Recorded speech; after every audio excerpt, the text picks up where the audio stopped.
On this episode of the Second Swing Thoughts podcast, we have a deep dive interview with Mike Biviano, our putter fitting specialist, talking about L.A.B golf and some of the latest trends in putters. Plus, Sean and I give you our favorite putter head cover from the collection behind us.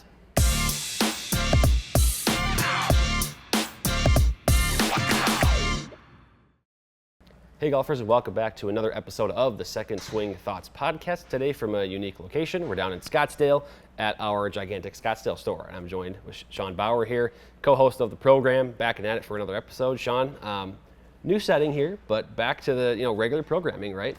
We had some fun PGA Tour action. We've got an interview with Mike coming up that's really good, diving into some putter stuff. And then, of course, we're going to dive into these head covers behind us as well. Yeah, this is my first time at our Scottsdale store. It is absolutely a breathtaking golf store. I'm not just saying that because I work for Second Swing. It truly is. I mean, from the putting green to the demo bays, the build shop, the ping fitting center, and obviously the putter reserve here. Like, it's just incredible what this store is. If you're in the Scottsdale area or ever coming to the Scottsdale area, come check this out. You will not walk away disappointed. It is definitely worth a trip. But yeah, it was a big week of golf. We had the Butterfield Bermuda Championship. Rafael Campos, a pretty cool story, wins his first PGA Tour event. Him and his wife also welcomed their first child in earlier that week. So, man, what a week of emotions for him. But, he kind of won it comfortably. It was a 3-stroke win there. It was super windy. I think his driving average, he was only averaging, 280 off the tee, 290 in that area, which, is by no means long. But when you look at the tournament itself, I mean, that was nearly a top 20 longest driving average, which obviously the wind and then, maybe with the course, maybe not always playing driver off the tee. Yeah, it's funny how a tournament like this works out where you get that wind and the elements come into play. And not to say that it brings all the golfers into play, but it puts a lot more emphasis on accuracy, especially off the tee. And so someone like Campos can come out there and win the tournament. And you're right, the story's awesome to have your first child. And he was someone on the bubble too, where status kind of up in the air. So winning an event like this is just massive for someone like him with these tournaments here in this fall season where securing your status for the 2025 season is of the utmost importance. So kudos to him. To come out with a win there in the fashion he did is awesome. Yeah, now he's a Titleist player through and through, and if you compare him to Austin Eckroat last week, we kind of talked how he has almost that classic bag where it's just like driver, 3-wood, 3-iron to pitching wedge. I think the 3-iron was just the Blueprint S, and then everything else is Blueprint T, so pretty simplistic bag. And then you look at Campos's bag here, and he goes GT2 driver, then he plays a 13.5-degree 3-wood GT2, but then it's U505. And then it's a couple of T150s and then 620 MBs, and then he actually goes with 4 Vokies on top of it, and then with a Scotty putter there. So, it just shows you, every person has, what works for them. There's no one answer for everyone. It's, what works for you, what the conditions are, maybe that, So it's just interesting to see week to week how different people's bags can be. Right. I mean, it also shows combo sets are I think everybody's got one of some kind. We saw Eckroat with kind of the 1-iron and then down to a different, basically 2 different models. And now Campos has 3 different models if you count, the utility iron, and then you got a couple different, the T150, 620. So just combo sets, players are using them because they work. And so I think it's another reason for anybody watching or listening to this to consider that. And you probably, if you've gotten fit in the last couple of years, you may have already been fit into one where at the top of the set, a little more forgiveness, irons can be built for that, more distance. And then down the set where you already have a little more control of it with a shorter shaft, you can maybe get a little bit more workability with it and feel as well. Yeah, absolutely. And then, on the LPGA side, what a year for Nelly Korda. Picked up another win at the Annika, 7th win of the year. You want to talk about an interesting dynamic. Here on the PGA Tour, you have a guy who's 36 years old winning his first tournament. And then on the other side of the LPGA Tour, you have Nelly Korda, who's, I don't know, she's in her mid-20s, whatever, but she's winning her 7th tournament of just the season. Yeah. It is wild. Clearly, she's kind of got that Scheffler-esque year going where she just steps on the course and no matter what has that solid chance of winning. I did see some kind of mathematical numbers about her final round where I think it was as she made the turn to the back 9, she had about a 10% chance of winning. But even as you were watching the event, you kind of were thinking, she's got a good handle on this tournament, even though she was trailing and the odds weren't necessarily in her favor mathematically. you knew she was a big threat, and you knew the leaders and other contenders were thinking about her as they're making playing their final holes, and so she came out with a win. Yeah. And then on the golf club side, you know, some interesting putter releases here. You know, we're talking about putters with Mike, so we won't go too far into it because he gives us a good perspective. But Odyssey came out with their square to square series, 3 models. It's a center shafted, you know, around that zero torque idea.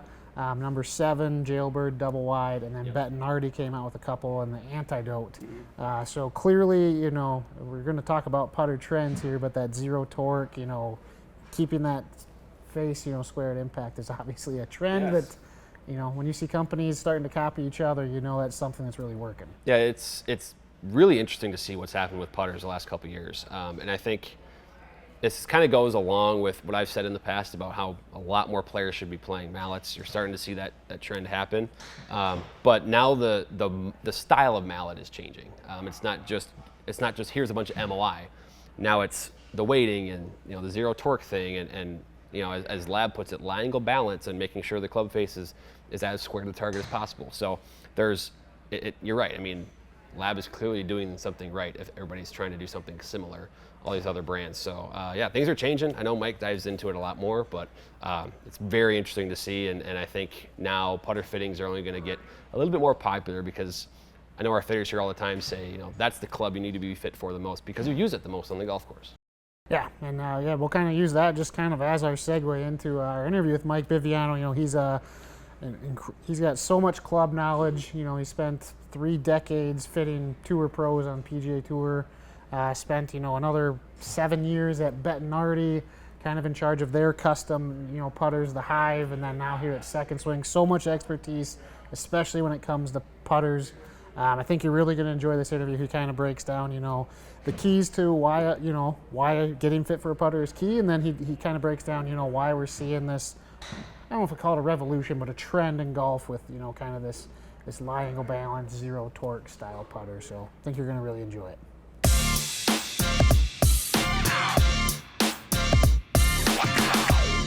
Joining us now from the Putter Reserve at our Scottsdale store, Mr. Mike Biviano, the putter fitting specialist himself. Mike, how we doing? Fantastic. Well, anyways, this place, the Putter Reserve here in our Scottsdale store, it's absolutely incredible. If you are a fan of rare tour-type putters, head covers, this is kind of the spot to be. Do you have a personal favorite in here? I do. Obviously, there's a lot of great putters in here. We got Circle T's, we have some Bettys, we do have some Toulongs, Kevin Burns. My favorite putter is, there's a Toulon putter over in the case that I absolutely adore. I put it on the ground, and it's one of these things that I know I could go out and roll and have a lot of confidence with. Anyways, Mike, it's fitting that we're you know, in the Putter Reserve here because we're going to be talking about putter fittings, putters in general, and kind of the trends that are happening within the putter manufacturing world. Now you spent nearly, you know, 3 decades fitting on the PGA Tour, and then you went to Bettinardi before coming to Second Swing. But from what I understand, you didn't really do any sort of putter fitting or anything like that until you got to Bettinardi, and that kind of transformed your own putting game. Correct. When I was on tour, I was basically full swing wedge all the way up to the driver. When I went to Bettinardi Golf, that's where I really got my first crash course into putting. So of course the first person I fit was myself. And as I was going through the process, I'm looking at the video and I'm saying to myself, who is that person with my clothes on? There's no way I'm that bad. But I am the classic 5'9", standard as it gets in the golf industry. Golf company could send me a set of clubs in a box. I could pretty much put them in play until you give me a 35-inch putter, where now the putter's way away from me, the toes in the air, my eyes are inside. It's just got a recipe of you're a bad putter. So once again, once I did my fitting, I got a putter that fit me really well. And pretty much for the last 7 years, I've been on a heater where I pretty much think I can make every putt I hit. So is that kind of one of the biggest misconceptions when it comes to putters, is that, you know, a putter's a putter? People sort of take it for granted because it's the club that's, I don't want to say it's not sexy. It's actually really sexy because you're using it on every hole. But because we're only swinging it maybe 5-6 miles an hour, it's one where, like I say, we sort of take it for granted. You know, one of the big trends, you know, is with when it comes to putters, making sure you're getting consistent contact, that face is square at contact, similar stroke. L.A.B golf has kind of come along with this zero torque, keeping that face kind of square through contact. What have you kind of seen in the fitting bays? It's interesting. It is a hot item right now. We're very fortunate to have a nice inventory for Christmas coming up. On Quintec, which is a form of technology that we use here at Second Swing, we see really good numbers with it when it is fit really well. The ball rolls really straight. You see very consistent putts. There's not a lot of surprises. I like it because it is a center shafted putter. From doing a lot of fittings over the last 7 years, 8 years, I have found people that are really new to the game, or if you have a person who's never really been a good putter, center shafted putters tend to ground you a little bit. They put you in the same spot, which makes you repeatable. This putter here, obviously center shafted, great weight distribution. It's worked out really well for a lot of people. Yeah, I mean, center shafted putters aren't anything new. They've been around for a long time. That was the first putter I got was an old Odyssey White Hot with the center shaft. But why is, this specific brand, and I know you're seeing some other companies come out with their own version, why is this finding so much success? You're seeing a little bit of it on TV right now. I think it's one of these putters that's just different enough for you to be attracted to it. By no means it's offensive. It's very appealing for a bigger style putter. But all of their putters are center shafted. So it's very unique in the sense that it does allow you to become repeatable right away. And what I mean by that is when you put the putter down, let's just say the ball's too far forward, you're going to see the shaft lean a certain way, which, stop, reset, you're going to put yourself where you need to be. Let's say you have the ball too far back, same thing's going to happen. This shaft isn't going to be at 90 degrees. It's going to tip one way or the other. It allows you to become more consistent by design. The other unique thing is the weight distribution. This has what we call zero torque. It's smooth. We see really nice putting strokes with it. So they've done a lot of research. It seems to be working for a lot of people. If you do get fit for it, it's definitely going to work even better. So it's a good combination. Yeah, and you're seeing, you've seen Odyssey just came out with their Square to Square series. Yeah. Bettinardi just had, they just released theirs. You've seen PXG, so it's obviously something that other companies have noticed too. Yeah, yep. So you think this is going to be, one of those, there's always trends. Are they here to stay or to go? Do you think this is going to be something that's going to be around for a while? We'll see. I mean, I think once you start seeing other companies sort of buy into some of their theories, I think it could be around for a while. If we look at that mid-length Ricky Fowler, Wyndham Clark putter that we saw about 2 years ago, I don't see a lot of that anymore because it's very specific based off of length, where in my opinion, when you do a putter fitting, length is really one of the first things I look at as far as putting a person in a very consistent spot. Right. So once there's, let's just stay with L.A.B just because, we can kind of focus on one company. They have the Link, they have the Mez 1 Max, yep. DF3, Directed Force 2.1. So how do you differentiate, is that just more of a sight thing of what a person prefers, or what kind of performances do you look for to help them? Once again, with Quintec, I see very, very consistent numbers across the board, whether you're in a Mez Max, DF3, even the blade there, you're seeing really nice, consistent numbers. I am a big believer in you have to like your putter. If it looks good to you, that hole gets bigger. It gets fit properly, it gets even bigger. The nice thing is you do have some options as far as shapes, colors, styles, materials. Like I say, it's one of those things that come into the store, test them out, go through a fitting, get dialed in, and then you'll have something really special. So you've been on a 7-year heater putting. So what putter are you using that's giving you those results? So I've been using a Bettinardi Studio Stock 17. I did just switch to a Cameron Phantom 9 because I wanted a mallet. The neat thing is my Phantom is set up the same as my Bettinardi. So mechanically, I like how it's rolling. For me, I wanted to try a mallet because I've been using my Bettinardi for 7 years. Granted, I have had amazing success with it. It's just one of those things I wanted to try see some of the other technologies. Yeah, that old mallet versus blade argument, never ending. It's never ending, but it's a comfort level. Like I say, you have to like your putter. If you like it, builds confidence. This is the part of the game where I tell people you're sort of entitled to be cocky. If you're comfortable and believe in what you're doing, you're going to be a better putter. It's the guy who comes in who goes, oh, I'm not a good putter. Well, they're never really going to be a great putter, but you have to believe you are. That's a big part of it. Yeah, and that's why making sure, the right loft, right lie angle, length, everything. So Look at it this way.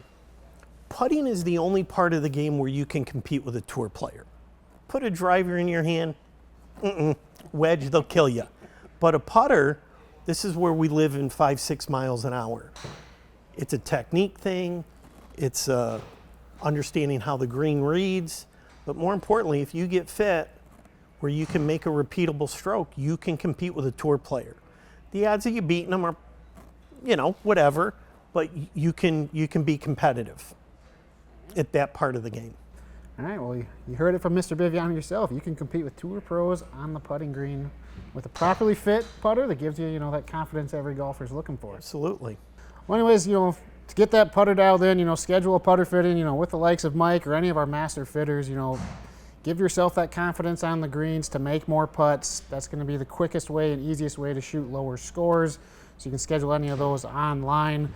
Mike, thanks so much for taking the time to join us. It's always a pleasure here. Absolutely, my pleasure, and thank you for getting out of the cold and coming down to sunny Scottsdale. Yeah, we might have to make this a permanent move.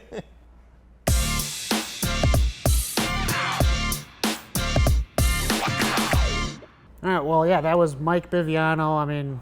Talk about just a great interview, a guy who knows so much. And, I was curious, he said being on the putting green is one of the only areas, the amateur golfer can go head-to-head with the tour pro. So I just, which when you think about it, sure, because there's less room for error. Yeah, it makes sense because, they hit so many full swings. That's their job. But in theory, any of us could spend all year putting, working on putting, getting fit, hitting the right stuff.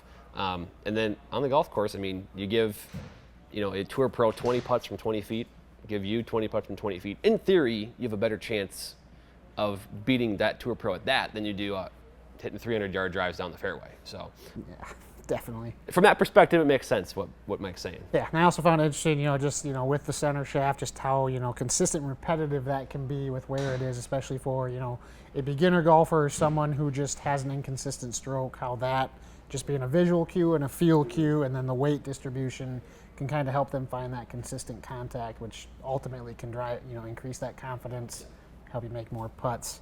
So, yeah, really good stuff from Mike, and I know Andrew behind the scenes here, myself, we've been trying that DF3 out on the putting green here, and let's just say we're both big fans. Yeah, what I'll say too is now more than any other time really, I think it's important for people maybe interested in putters to have an open mind about it, because there's so many new trends, new things to try, and you're seeing all kinds of feedback from people that have tried it that it's effective. So I know the L.A.B putters look a little unique. There's some different designs that you've never seen before, but it's worth a try.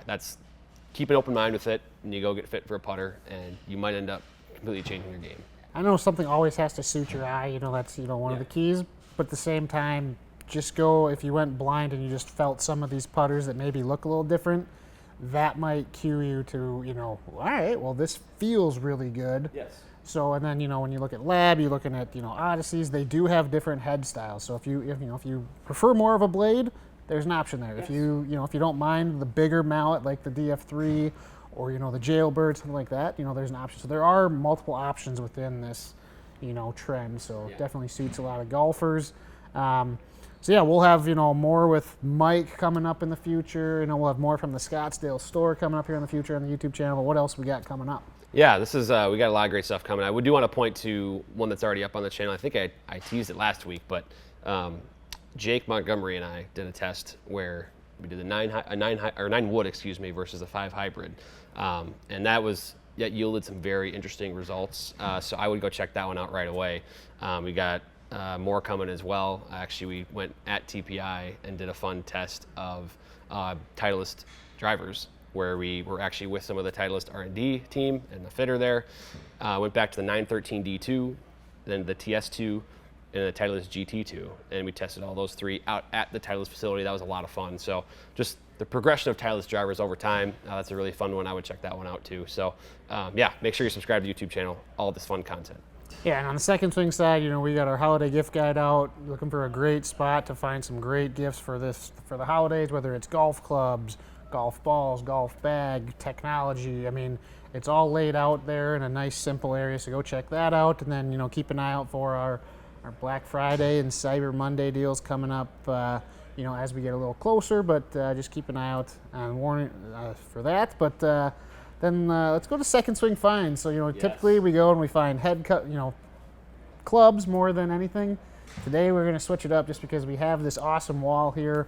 So we wanted to pick out our favorite head cover that we found. So I'll let you go first as usual, and then we'll see what you got. Yeah, so this is great. First of all, if you are a head cover guy or gal, and there's no better place in Scottsdale to find a putter head cover. I mean, look behind us. You got sports teams, you got TV characters, you got all kinds of things behind us here. So, but I got a different one this is it's as someone who plays video games. This is kind of a video game themed arcadey style putter head cover. All over it says kind of game over, RIP, and then there's a message here big. It says RIP ball, lost but not forgotten. So if you're someone who loses the golf balls frequently on the golf course, this is one that'll fit you. So this is the one that caught my eye. I think it's my favorite one of this whole collection. All right. Mine's also kind of video game themed, but mine's a little bit of a throwback. It's Rainbow Road. Oh, yes. Played any version of Mario Kart, yep. You know Rainbow Road, and as someone who is a self-proclaimed just dominant Wii Mario Kart player, this one caught my eye. So really cool, and I mean, there's so many up there, but Mario Kart, I'm not much of a gamer, except for kind of older, Mario Kart, give me some GoldenEye, anything like that. I feel like everybody's had to have played some version of Mario Kart. Oh yeah, I mean, it goes back to the original Nintendo, I'm pretty sure, and they come out with new ones, and it's still one of the best games. But yeah, Rainbow Road, well, it was never my favorite track. Yeah, it's a tough one. The nostalgia's there, so this was my favorite one. I love that. Yeah, well, again, all kinds of putter head covers here. So, I mean, there's any type of other thing besides golf you're into, there's probably something that kind of suits your character, adds a little flavor to the bag. So these are really good. I like it. Yeah, absolutely. Well, Drew, it's been awesome down here in Scottsdale. I think we need to make some more visits here, make it a little more routine, because it's such a joy coming down here. Yeah, the store is awesome. If you're in the Scottsdale area, you got to stop by. And of course, if you're not, you can always work with us online at secondswing.com. We'll get you dialed in for your game. Yeah, well, that wraps up this episode from Scottsdale. Thanks for watching as always. Make sure to smash that subscribe button, follow us on our social channels, and we'll see you back here next week.